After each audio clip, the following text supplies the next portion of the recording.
Tranqui, que no volveré a abusar de su tiempo con nuestro juego de tablero, la Trivia Freak. Sería un exceso si transmitiera por este medio que, además de en datosfreak.org, lo pueden encontrar en Entre Juegos, en Librerías Bros, en Updown, en Librería Trayecto, en Enroque, en la Loseta de Viña del Mar. No. Jamás haría eso porque aquí estamos para hablar del buen volar.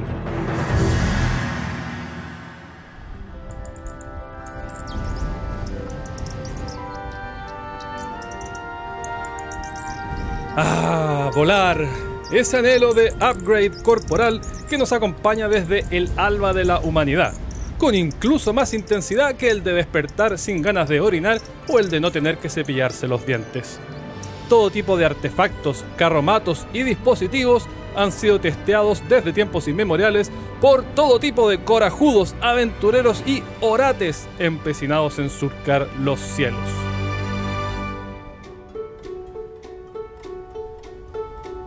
China ofrece documentación sorprendentemente antigua de cometas con supuesta capacidad para transportar personas. El Libro de Sui, del año 636, registra que durante el siglo previo, el tirano Gao Yang ejecutó a prisioneros ordenándoles volar, aferrados a esteras de bambú. Marco Polo escribió que para vaticinar el auspicio de una navegación, ataban a un hombre a un cometa y se interpretaba el patrón de vuelo, aunque ya vimos en el episodio 17 cuán fantasioso era Marco. Los japoneses importaron los cometas desde sus vecinos y reportan relatos similares desde el siglo VII. En el 16 sigue una de estas versiones, Ishikawa Goemon, una especie de Robin Hood japonés que a falta de arquería lucía superpoderes de ninja, usó un cometa para robar las escamas de oro de peces ornamentales en lo alto de un castillo de Nagoya. Aunque puede haber mucho de exageración en todo esto, cometas capaces de levantar personas sí fueron construidos a partir del siglo XIX. Y en el 20, el inigualable explorador Roald Amundsen los testeó con fines de observación ártica. Un expediente más frecuente para despegar los pies del suelo era el del vacío puro y duro. Abbas ibn Firnas, científico andaluz del siglo IX, se colgó un ala en cada brazo, se cubrió el cuerpo con plumas de buitre y saltó nomás. Un relato posterior afirma que voló cierta distancia hasta que su reencuentro con el suelo le produjo una que otra magulladura. Lo forzoso del aterrizaje fue atribuido a la omisión de un atributo esencial de las aves: la cola. Un reporte casi idéntico, aunque sin plumas, documenta el chasco de Aylmer de Malmesbury, monje benedictino del siglo XI. También se culpó del modesto rendimiento a la ausencia de cola. Leonardo da Vinci solo proyectó máquinas, no llegó a construirlas y menos a testearlas, aunque hoy sabemos que subestimaba groseramente la potencia que requería echarlas a andar, así que hubiese acaecido un fiasco igual de estrepitoso. El otomano Lagari Hassan Celebi podía jactarse de dos atributos de los que Leonardo carecía. A. Una noción más realista de la potencia requerida y B. Apego nulo por la vida. Al menos, a juzgar por lo que hizo un buen día de 1633. Se plantó en el Palacio Topkapi con un cohete de 7 alas y 140 libras de pólvora. ¡Oh, mi sultán! ¡Bendito seas! ¡Voy a hablar con Jesús!, dijo antes de lanzarse firmamento arriba. Cayó al mar y nadó hasta la orilla. ¡Oh, mi sultán! ¡Jesús te envía saludos! Bromeó una vez de regreso. Recordará del episodio 22 que para los musulmanes Jesús es un venerado profeta. Una década y media después, el italiano Tito Livio Buratini construyó para Ladislao IV de Polonia un protoaeroplano descrito como 4 pares de alas unidas a un elaborado dragón. Levantó un gato, es de suponer que con ayuda del viento. A fines del siglo XVIII, Étienne Montgolfier se elevó para delicia de Luis XVI, como narramos en el episodio 65, y en adelante los globos aerostáticos cumplieron funciones de cartografía, prospección militar y mera diversión. Ocurre que esta tecnología es relativamente sencilla, tanto que en 1982 Larry Walters voló 4,6 kilómetros en una silla de patio ordinaria, amarrada a 45 globos de helio, armado de una pistola de balines para pinchar y descender cuando la sed de diversión hubiese sido satisfecha. Apenas despegó, perdió los anteojos que llevaba puestos y su novia entró en pánico.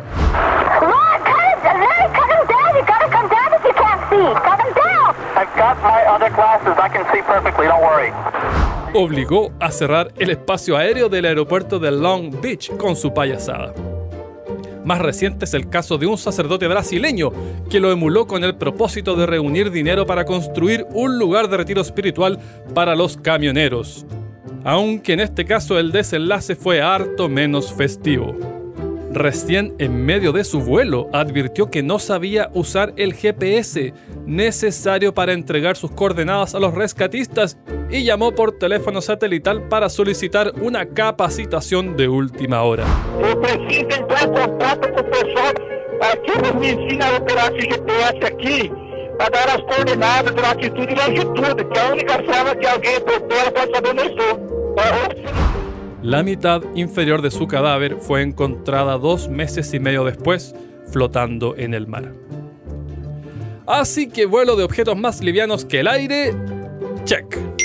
El desafío remanente, y el que nos ocupará el resto de este episodio, era aquel con que soñaban el plumífero andaluz, Leonardo, el turco cohetero y tantos otros. El problema era que no había aún forma de generar potencia suficiente. Por eso los pocos que lo intentaban seguían recurriendo a la gravedad como fuerza impulsora. Tal es el caso del burgalés Diego Marín Aguilera, envidioso de las águilas que a diario le enrostraban la dulzura aérea mientras él cuidaba campos y animales en tierra firme. Con trampas de carne podrida, atrajo águilas y buitres para recolectar sus plumas. Estudió su anatomía, el movimiento de sus alas y cola y, con la ayuda de un herrero local, construyó articulaciones de hierro forjado que operaban como abanico, estribos para pies y manivelas que controlaban la dirección. Tras 6 años de trabajo, su máquina de madera, hierro, tela y plumas estaba lista. Una noche de 1793 exclamó: voy a Burgo de Osma, de allí a Soria, y volveré pasado unos días. Y saltó nomás desde la peña más alta del castillo de Coruña del Conde. Batió alas, se elevó unos pocos metros gracias a alguna corriente afortunada, pasó en vuelo rasante sobre el pueblo y recorrió unos 360 metros hasta que se rompió una de las juntas metálicas. Los pobladores lo dieron por un lunático, un hereje, un fraude y posiblemente las 3 cosas, y quemaron su demoníaco artefacto de alas batientes para evitar que continuase con su locura. La Inquisición alabó tan pertinente reacción del vecindario. Al mismo tiempo que Diego apelaba a intuiciones de corte ornitológico, George Cayley, un aristócrata británico, comenzaba a meterle cabeza al fenómeno del vuelo. Con el tiempo identificó las 4 fuerzas en juego: peso, sustentación, resistencia y empuje. El diseño de los aviones contemporáneos se basa en este y otros descubrimientos de Cayley, y por eso a veces se lo llama el padre de la aviación.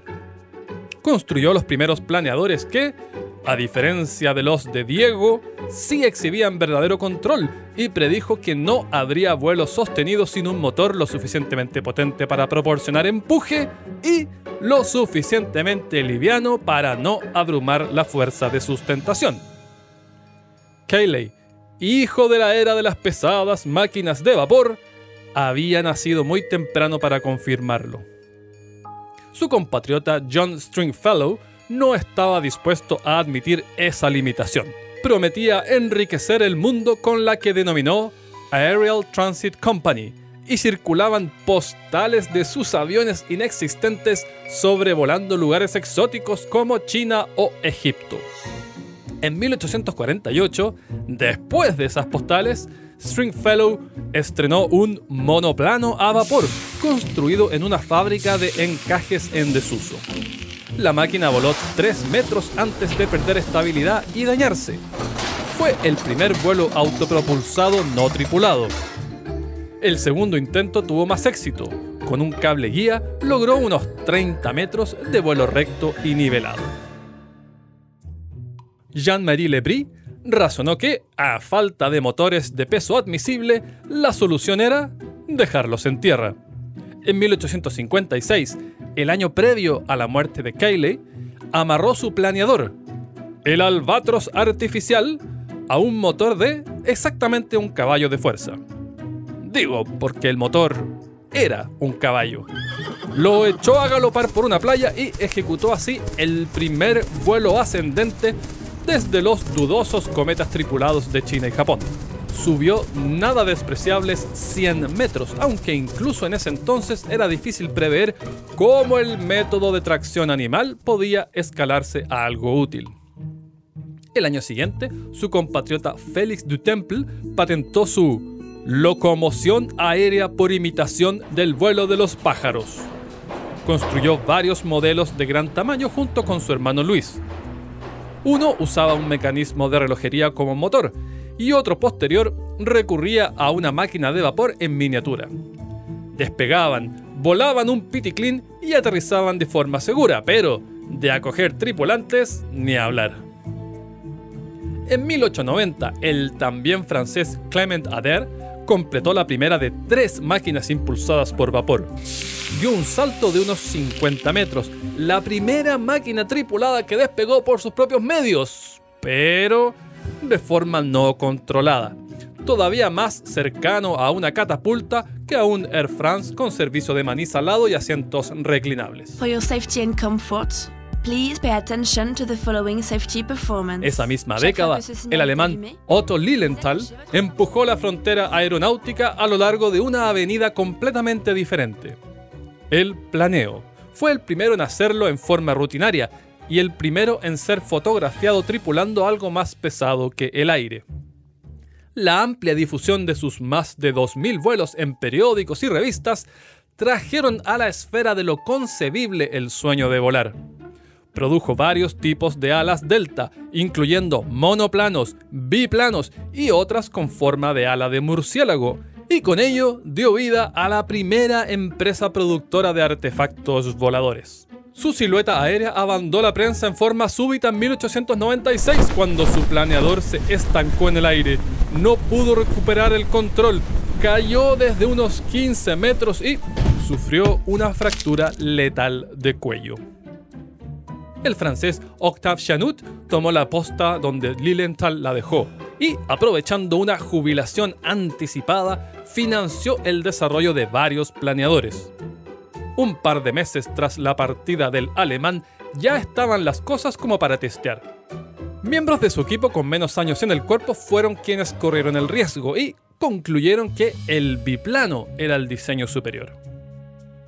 3 meses antes de que Lilienthal abandonara en forma involuntaria sus denuedos aeronáuticos, Samuel Pierpont Langley, distinguido astrónomo y secretario del Instituto Smithsonian, consiguió un vuelo no tripulado de 1005 metros, con ayudita inicial de catapulta y amarizaje para ahorrarse el peso del tren de aterrizaje.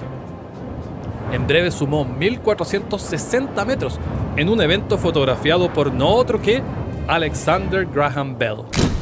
El gobierno de Estados Unidos le concedió $50,000 con el objetivo de amplificar la máquina a tamaño suficiente para que un hombre efectuara reconocimiento aéreo, iniciativa motorizada por la guerra contra España que por entonces silbaba. Para consternación de Langley, el vehículo probó ser demasiado frágil. Sucede que 2 objetos de proporciones idénticas a distintas escalas, como una casa y su maqueta, exhiben propiedades físicas muy diferentes. A modo de ejemplo, al expandir un edificio en X, la resistencia de sus pilares crece a x², porque es proporcional al área, pero el volumen, y por lo tanto la masa que deben soportar, crece a x². Por eso las piernas de los elefantes lucen como obeliscos y las de las moscas como pelos. Y por eso King Kong es una imposibilidad física. Hay quienes dicen que lo que no pudo Langley sí lo hizo en 1901 un inmigrante alemán en Connecticut llamado Gustav Weiskopf, y así lo informó un periódico local. La evidencia es precaria y poca gente se lo toma muy en serio, pero de todos modos en 2013 la Cámara de Representantes de Connecticut promulgó una ley que lo reconoce como el primerísimo aviador. Ya pronto verá por qué en Carolina del Norte no se lo tomaron bien. Richard Pearse, un granjero neozelandés, es otro más que contaba con testigos dispuestos a inmolarse por su supuesta primicia. En marzo de 1903 habría ocurrido. Claro que en este caso, el desmentido viene de una fuente extra confiable. Richard Pearse, en una entrevista posterior, dijo: No intenté nada práctico con la idea hasta 1904. Frente a tantos fallos, era normal que persistieran voces pesimistas.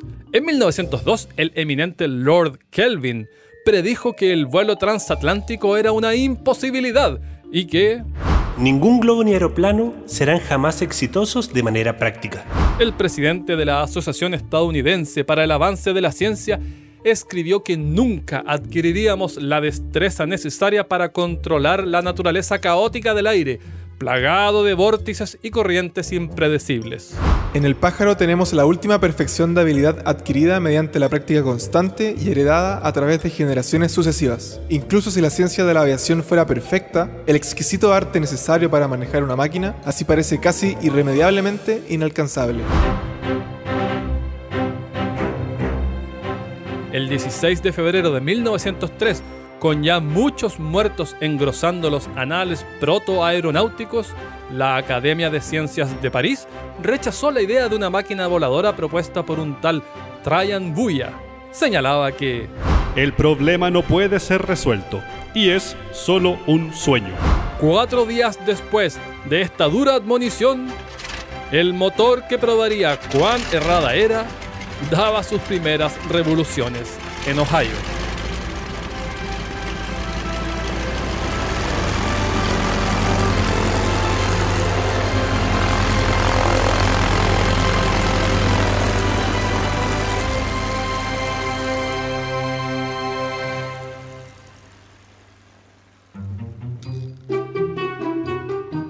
Orville Wright era un joven acomodado, atlético y razonablemente sociable, que proyectaba sembrar un futuro promisorio en la Universidad de Yale.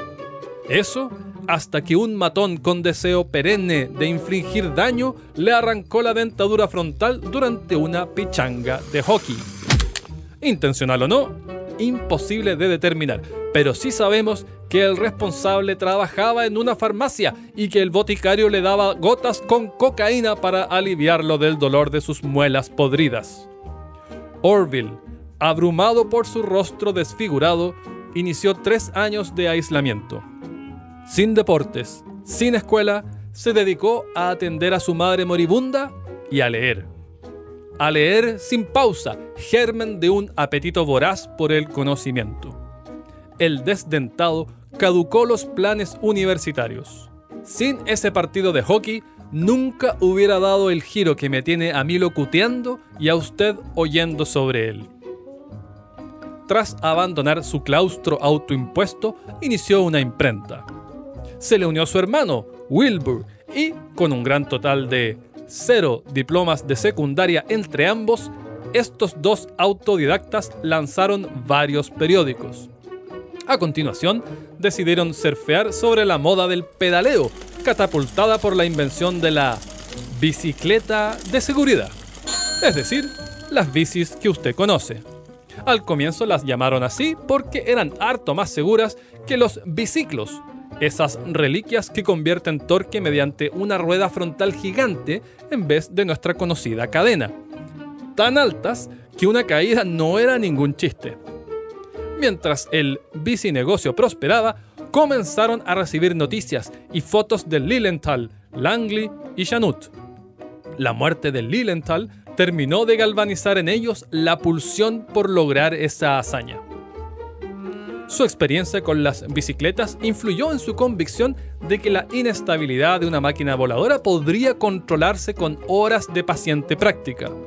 Tiempo después dirían: ha sido un objetivo común de los experimentadores del aeroplano resolver el problema del equilibrio mediante algún sistema automático. Nuestra idea era conseguir una máquina que, con un poco de práctica, pudiera equilibrarse y dirigirse de forma semiautomática, por acción refleja, tal como lo hace una bicicleta.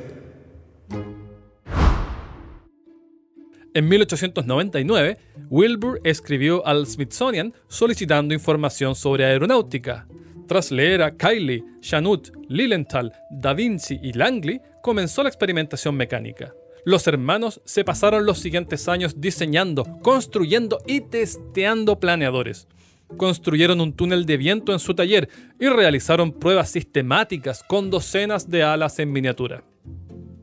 En 1902 viajaron a probar un promisorio modelo a Kitty Hawk, Carolina del Norte, su campo de pruebas regalón. Para su estupor, el aparato había sido inutilizado por una funcionaria del correo local, que arrancó el satín francés del revestimiento de las alas con el propósito de confeccionar vestidos a sus hijas. El año siguiente, dieron el paso que permite que la aviación sea más que un hobby: el motor. Pese a lo cerca que estaban de conseguirlo, la mayor parte de la opinión pública seguía calificando la meta de mera quimera. El 9 de octubre de 1903, The New York Times publicó: la máquina voladora que realmente volara podría evolucionar de los esfuerzos combinados de matemáticos y mecánicos en un plazo de entre 1 millón y 10 millones de años. ¿Adivina usted lo que Orville Wright anotó en su diario ese mismísimo día? Comenzamos el ensamblaje hoy. El 10 de diciembre, The New York Times insistió en su página editorial: esperamos que el profesor Langley no ponga su sustancial grandeza como científico en mayor peligro si continúa perdiendo su tiempo y el dinero involucrado en nuevos experimentos con aeronaves. La vida es corta. Con un riel de despegue instalado sobre terreno plano a modo de guía, el primer vuelo prosperó 7 días después. No fue gran cosa, tan corto que ni siquiera alcanzó la envergadura de alas de la última nave en la que Orville voló, y ni hablar de un paquidermo volador contemporáneo. El cuarto y último envión del día sumó 260 metros durante 59 segundos. Es por estos sucesos que las placas patente de Carolina del Norte rezan: primero en el vuelo, y las de Ohio, el lugar de nacimiento de la aviación. Tradicionales símbolos que ayudan a entender por qué se le tiraron a la yugular a los diputados de Connecticut cuando declararon a Weisskopf el primer aviador. El artefacto del primerísimo vuelo de los Wright quedó dañado y nunca más voló. Durante 2 décadas fue exhibido en el Museo de Ciencias de Londres porque el Smithsonian seguía asignando el crédito del primer vuelo a Langley, su estimado secretario. En un telegrama, los Wright le pidieron a su padre que informara de la hazaña a la prensa de Ohio. El Dayton Journal estimó que vuelos tan cortos no merecían cobertura. Un operador de telégrafos filtró el mensaje a un periódico de Virginia, que publicó un artículo lleno de errores y que para peor fue reimpreso al día siguiente en varios otros medios. Scientific American también declinó brindar su venerable espacio para esta simple curiosidad. La nota oficial pudo al fin encontrar su lugar en el mundo en el más insólito de los canales: una revista de apicultura. Hay quienes ponen en duda esta primicia. El día era ventoso, de modo que el verdadero origen de la sustentación podría confundirse. Miren, es posible. Pero de todos modos, el año siguiente, los Wright efectuaron varios vuelos en Ohio, uno de ellos de 400 metros, y fue solo después de ese ensayo que añadieron un contrapeso para asistir el despegue. El brasileño Alberto Santos Dumont supo apreciar el mundo de posibilidades que abrían los Wright. En 1906 capturó la atención mundial al volar frente a cientos de testigos en el mismo parque parisino donde había debutado siglos antes el globo de los Montgolfier. El nuevo ingenio comenzó en forma paulatina a cambiar las industrias del transporte y de las armas. Al castellano entró con el vocablo avión, que no es otra cosa que un ave grande, por vía del latín avis. El primer servicio de pasajeros regular comenzó a operar en Florida en enero de 1914 con el propósito de salvar los 37 kilómetros que separan St. Petersburg de Tampa. La nave se desplazaba a 1,5 metros sobre la superficie del océano y el único pasajero, o bueno, a veces dos, debía sentarse en un asiento de madera al descubierto con la brisa marina rociándole la cara. Medio año después, estalló la Gran Guerra y el rol que jugaron estos trastos vino para Orville a modo de sorpresa.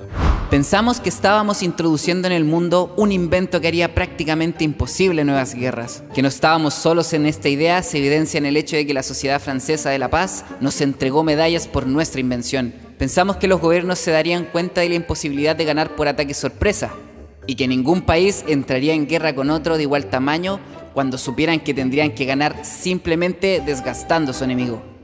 Probada su utilidad militar, la asignatura pendiente era el transporte masivo. La capacidad de los aviones de entonces era tan mínima que no debemos culpar a los agoreros como William Pickering, eminente astrónomo de Harvard. La mente popular a menudo imagina gigantescas máquinas voladoras que cruzan el Atlántico y transportan innumerables pasajeros de una manera análoga a nuestros modernos barcos de vapor. Parece seguro afirmar que tales ideas deben ser totalmente ilusas, e incluso si una máquina pudiera cruzar con 1 o 2 pasajeros, el gasto sería prohibitivo para cualquiera que no fuera el capitalista que pudiera poseer su propio yate.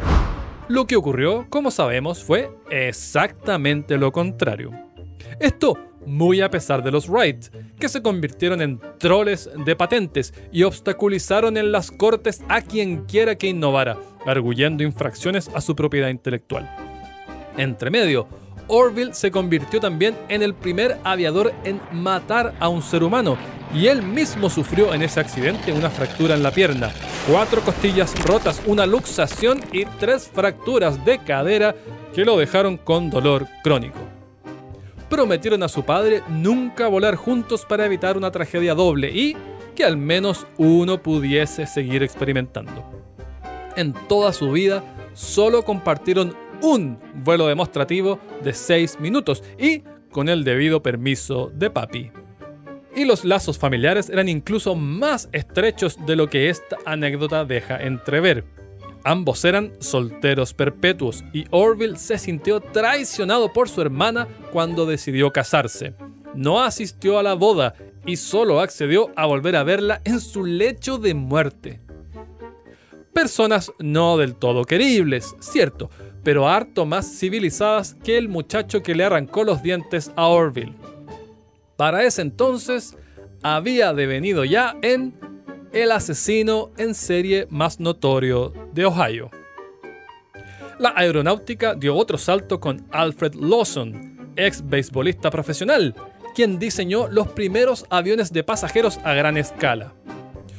Curiosa autoría porque, como con Newton, la ciencia se amalgamaba en su cabeza junto con alquimias mentales de inexplicable procedencia. Creó un culto llamado Lawsonomy, basado en parte en la creencia de que la Tierra absorbe nutrientes del espacio exterior a través de un agujero en el polo norte y que expele los residuos a través de un enorme ano en el polo sur.